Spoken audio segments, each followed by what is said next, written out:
Hello, all you lovely computer people, and welcome back to another episode of Lost in the Farmer's Market, where today we're looking at this lovely specimen here. Now, its scientific name is Asparagus densiflorus, and it is in the Sprengeri group. Its specific variety is Fuzzy Fern, trademark, Frizz, PAS 166847.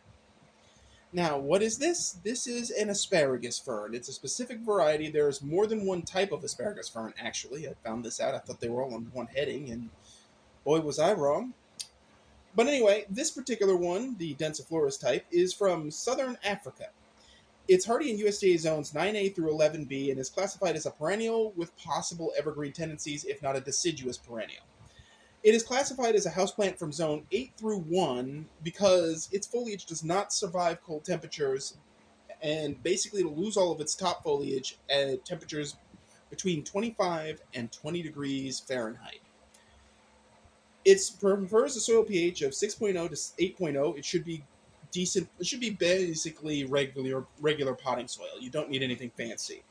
Its exposure is partial sun to deep shade to dappled sun. Now it'll get a lighter, more limeish green color the heavier the shade is. Mine, as you can see, has been growing under cool grow lights, which it will accept full sun from those because there's no burn.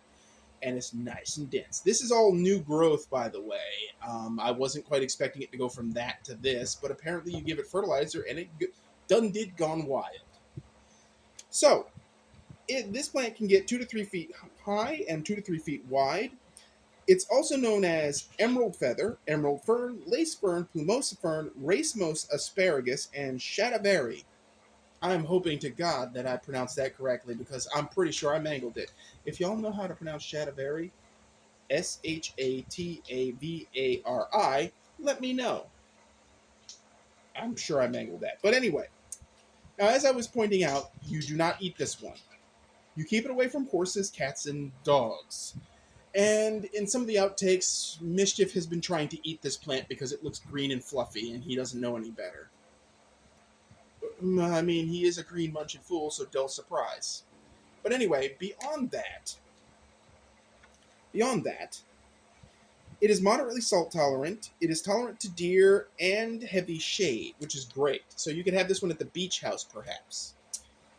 As I mentioned, it's frost tender. It will die back at 20 to 25 degrees. However, the roots, and by the way, there are tuberous roots under there, may persist as long as the soil doesn't completely freeze.